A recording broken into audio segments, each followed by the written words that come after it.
La 4e édition de la Convention internationale des mines et expositions du Cameroun, CIMEC en abrégé, a officiellement ouvert ses portes ce 23 mai 2024 au Palais des Congrès de Yaoundé.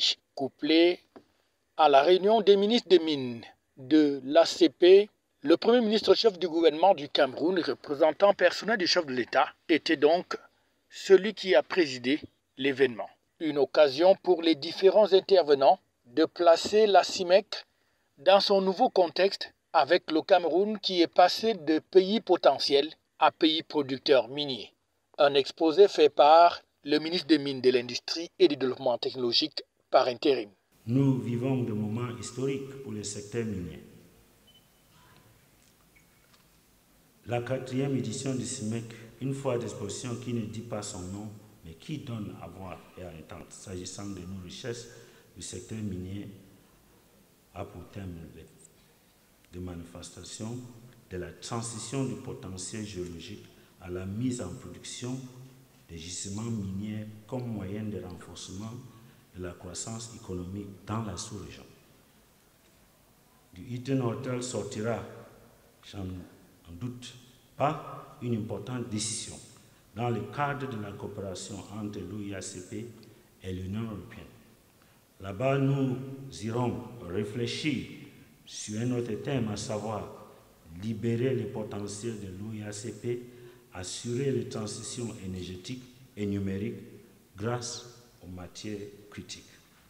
Excellences, Mesdames et Messieurs, la survie énergétique de notre planète est et demeure une question d'une importance capitale.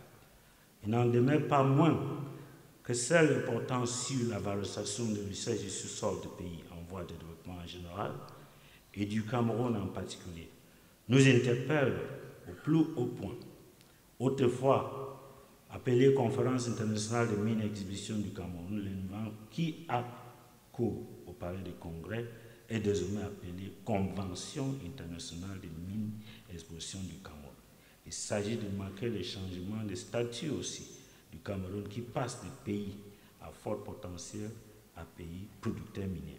Investisseurs, sociétés minières, banques, universitaires, tous les acteurs sont donc réunis au Palais des Congrès de Yaoundé pour ces 2 jours afin d'échanger et de mieux se connaître pour le développement du secteur minier au Cameroun. Un événement que le Premier ministre chef du gouvernement lui-même va féliciter et situer dans son contexte au nom du chef de l'État. Dans un contexte marqué par une demande de plus en plus croissante des matières premières,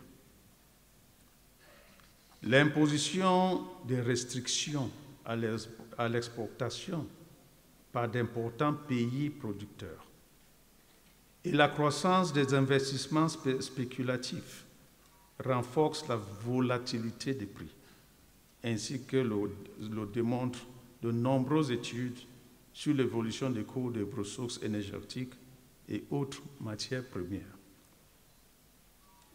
Le monde serait entré dans une nouvelle ère de rareté relative des ressources naturelles caractérisée par des crises difficiles à anticiper. Pour les pays importateurs, cette évolution constitue un handicap qui serait à l'origine du renchérissement des coûts assortis de quelques risques sur la sécurité de leurs approvisionnements. En revanche, les pays exportateurs, au nombre desquels figurent plusieurs États africains, des Caraïbes et du Pacifique, devraient capitaliser les opportunités qu'offrent ces données conjoncturelles. C'est dire que la nouvelle donne représente a priori une aubaine pour les pays en développement, riches en matières premières et en ressources minérales.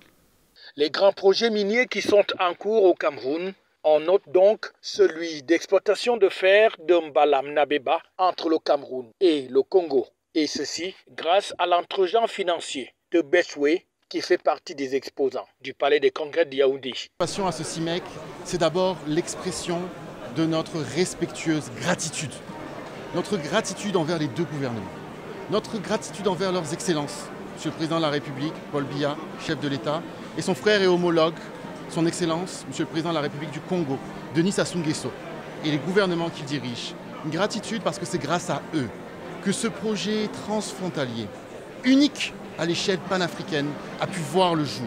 C'est grâce à leur volonté que, il y a 2 semaines de cela, par l'intermédiaire de la pose de la première pierre à Nabeba, le grand projet transfrontalier Avima Badondo Nabeba, avec le gisement de Mbalam côté Cameroun, avec la construction d'un chemin de fer long de 659 km traversant le Congo, puis le Cameroun, un terminal minéralier du côté de Kribi, et demain, la construction d'une dorsale ferroviaire au sein de la République du Congo de 1300 km de long et d'un port autonome minéralier au niveau du Kwilu, au niveau de Pointe-Noire, a pu voir le jour.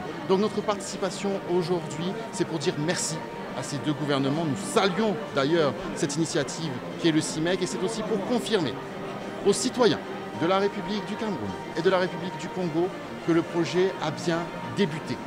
Dans quelques trimestres seulement, les premiers envois de minerais de fer à l'international d'origine congolaise, d'origine camerounaise, se feront de manière effective.